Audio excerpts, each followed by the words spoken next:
irmão, bom dia, minha irmã.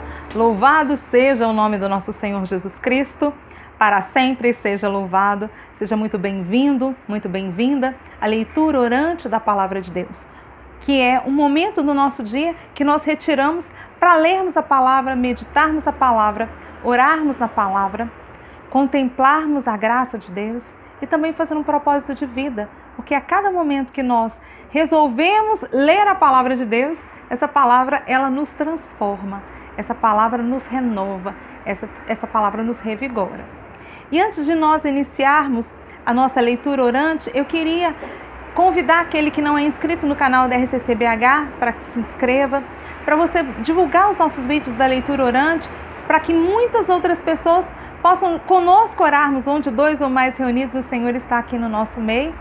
Também a grade da RCCBH, ela está muito diversificada, então eu te convido a você vir participar conosco, seja do terço, seja dos momentos dos grupos de oração, e tem muitas novidades, então venha participar e venha ver conosco. E hoje é dia 4 de outubro de 2020, hoje é domingo, dia do Senhor, então quem tem uma vida muito agitada, hoje deveria ser aquele dia que a gente tem mais tempo, pelo menos, para estar junto com Jesus, para tirar um tempo para estar com Ele.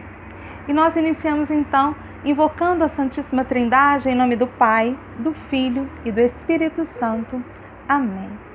E clamemos o Espírito Santo de Deus. Vinde, Espírito Santo, vinde por meio da poderosa intercessão do Imaculado Coração de Maria, vossa amadíssima esposa.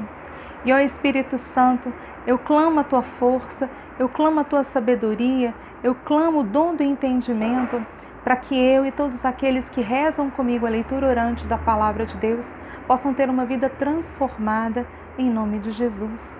Amém. E a palavra de hoje é o Evangelho segundo São Mateus, capítulo 21, versículos de 33 a 43. E naquele tempo ouvi outra parábola. Havia um pai de família que plantou uma vinha, cercou-a com uma sebe, cavou-a um lugar e edificou uma torre. E tendo arrendado os lavradores, deixou o país. Vindo o tempo da colheita, enviou seus servos aos lavradores para recolher o produto de sua vinha. Mas os lavradores agarraram os servos, feriram um, mataram outro e apedrejaram um terceiro. Enviou outros servos com um número maior do que o primeiro, e fizeram o mesmo. Enfim, enviou seu próprio filho, dizendo: hão de respeitar o meu filho. Os lavradores, porém, vendo o filho, disseram uns aos outros: eis o herdeiro, matemo-lo e teremos a sua herança. Lançaram-lhes as mãos, conduziram para fora da vinha e assassinaram. Pois bem, quando voltar o senhor da vinha, o que fará com aqueles lavradores?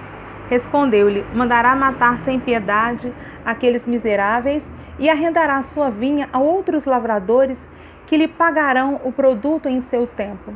Jesus acrescentou: nunca leste nas Escrituras? A pedra rejeitada pelos construtores se tornou a pedra angular?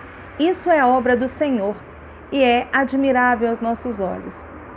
Por isso vos digo: ser-vos-á tirado o reino de Deus e será dado a um povo que produzirá frutos dele. Palavra da salvação, glória a vós, Senhor. E a gente vai vendo, a partir dessa passagem de Mateus, se a gente for buscar no domingo passado, Jesus está falando sobre o reino de Deus através de parábolas. No domingo passado, a parábola que Jesus contou para os discípulos foi aquela dos 2 irmãos, que o pai disse para o primeiro: vá trabalhar na minha vinha, e ele disse: não vou, e foi. E o segundo falou que iria e não foi. E Jesus questiona qual deles seria aquele que tinha feito a vontade de Deus.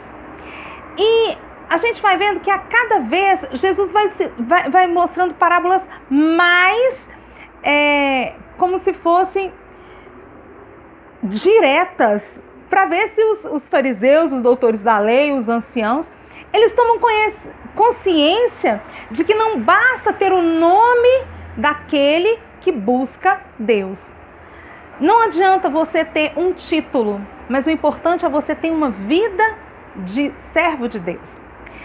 Na passagem do domingo passado, é interessante porque Jesus ele vem dizendo, muitos inicialmente dizem não a Deus, mas depois eles dizem sim. Tem muitas pessoas que dizem sim a Deus, estão caminhando com Deus, estão dentro da igreja, mas verdadeiramente são não, ou seja, não vivem a palavra de Deus. E hoje, nessa parábola, que é a parábola dos lavradores homicidas, é interessante porque aí Jesus ele vai falar agora já de uma forma mais direta. Ele diz um pai de família. Deus é o nosso pai dessa família grande do povo de Deus. E Deus é como se fosse aquele que preparou o mundo para todo mundo. Então, Deus criou o mar, o céu, a água, a natureza, tudo para nós.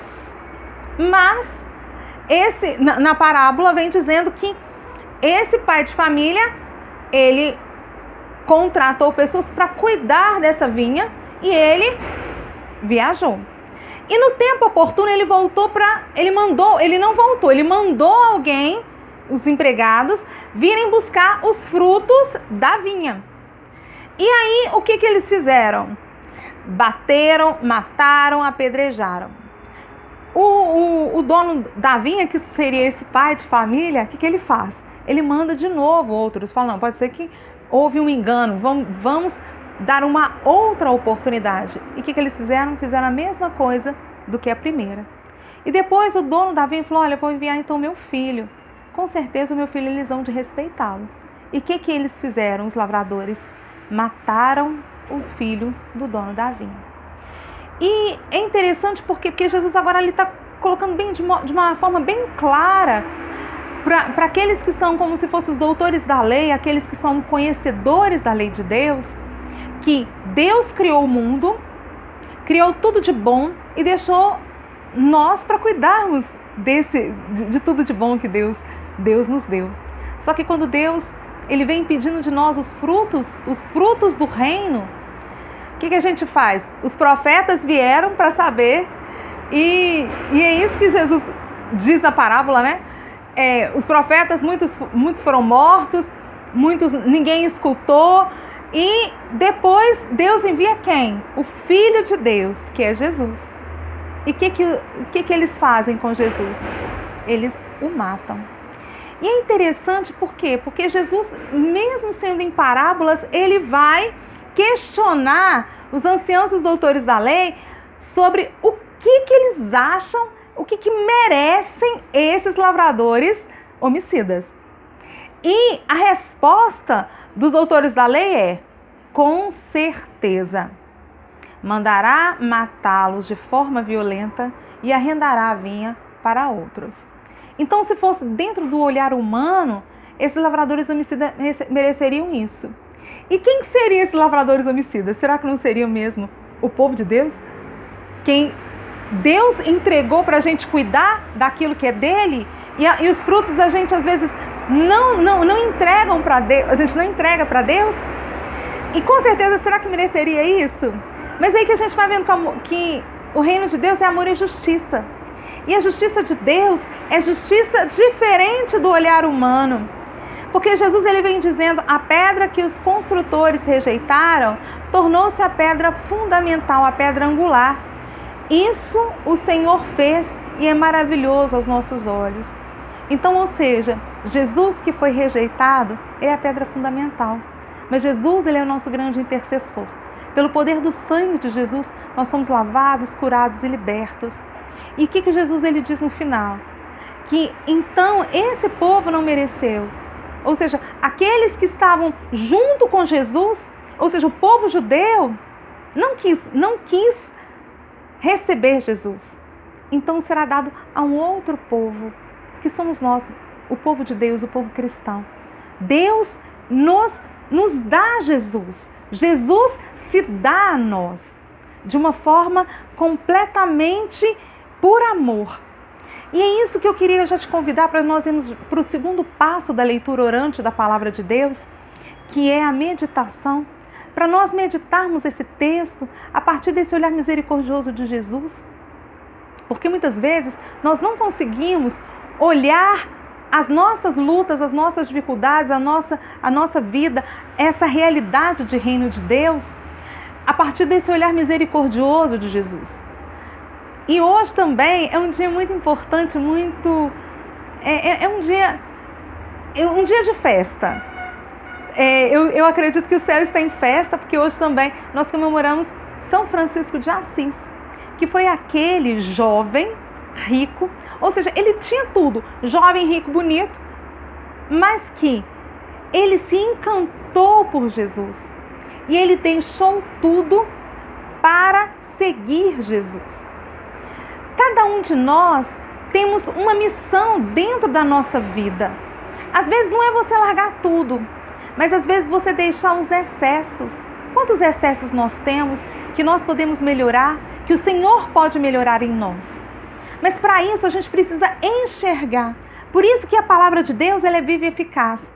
Pode ser que a gente fale assim, não, mas eu não sou um vinhateiro homicida, eu não sou uma lavradora homicida, eu não matei ninguém, eu não roubei ninguém, eu não fiz nada de mal, então eu sou uma pessoa que mereço o céu.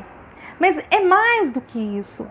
Jesus, quando Ele nos chama a uma vida de santidade, a uma vida de mudança de vida, mudança de paradigmas, mudança de mentalidade. E é isso que eu gostaria que a gente passasse para o nosso terceiro passo da leitura orante da Palavra de Deus, rezando a oração de São Francisco, pedindo, Senhor, fazei de mim um instrumento de vossa paz. Que nós possamos juntos orar, que a gente possa levar essa palavra viva e eficaz, levar Jesus aonde formos, do jeito que Ele quer, da forma que Ele quer, mas que possamos ser pessoas melhores. Porque onde houver ódio, que eu leve o amor, onde houver ofensa, que eu leve o perdão, onde houver discórdia, que eu leve a união, onde houver dúvida, que eu leve a fé, onde houver erro, que eu leve a verdade, onde houver desespero, que eu leve a esperança, onde houver trevas, que eu leve a luz. E que nós possamos, pela intercessão de São Francisco de Assis, orarmos a Deus, pedindo para Ele mostrar mesmo qual é o projeto de Deus na nossa vida, para que a gente possa mesmo ser, muitas vezes não somos como Francisco, às vezes não conseguimos deixar tudo, mas será que a gente não consegue deixar os excessos? Coisas que às vezes não colaboram para que nós possamos ser pessoas melhores. Muitas vezes temos tanta vaidade, muito egoísmo, muita ganância, muita falta de perdão, tantas coisas que estão excessos que dá para a gente ir tirando e nos tornando pessoas melhores. Então eu te convido para que nós possamos orarmos juntos, através da intercessão de São Francisco de Assis. Senhor Jesus, hoje nesse domingo, nós queremos, eu e aquele que ora essa leitura orante comigo, ser instrumentos de vossa paz. Senhor, utiliza-me. Senhor, utiliza-me para eu fazer aquilo como que o Senhor quer. E como Francisco diz, Senhor, consolar, mais consolar do que ser consolado, compreender mais do que ser compreendida, amar mais do que ser amado. E sabendo que dando é que eu posso receber. Mas não quer dizer que o reino de Deus seja só para aqueles que vivam do jeito que eu penso que é.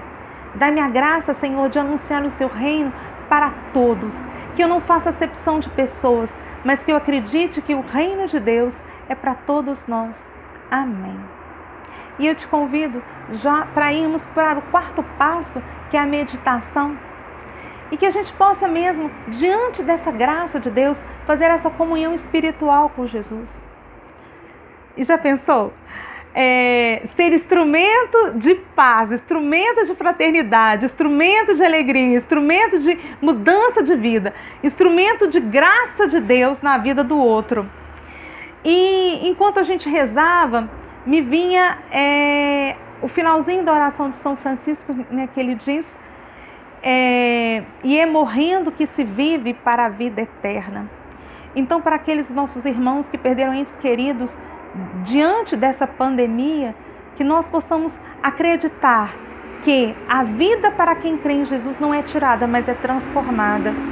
E que o Senhor possa consolar e curar o seu coração e que você possa entregar o seu ente querido sabendo que quando nós morremos, nós nascemos para a vida eterna. A vida não nos é tirada, mas transformada. Amém? E que Deus possa nos abençoar, que a gente tenha um domingo muito feliz e muito fecundo para a glória e a graça de Deus. Que Deus nos abençoe, que Deus nos fortaleça, que Ele possa nos fazer a cada dia mais sermos pessoas melhores. E é esse o nosso compromisso desse dia de domingo. Instrumentos de vossa paz, Jesus. Eu quero ser. Me ajuda? Vem comigo, Senhor. Só o Senhor pode. Amém? E nós estivemos reunidos em nome do Pai, do Filho e do Espírito Santo. Amém.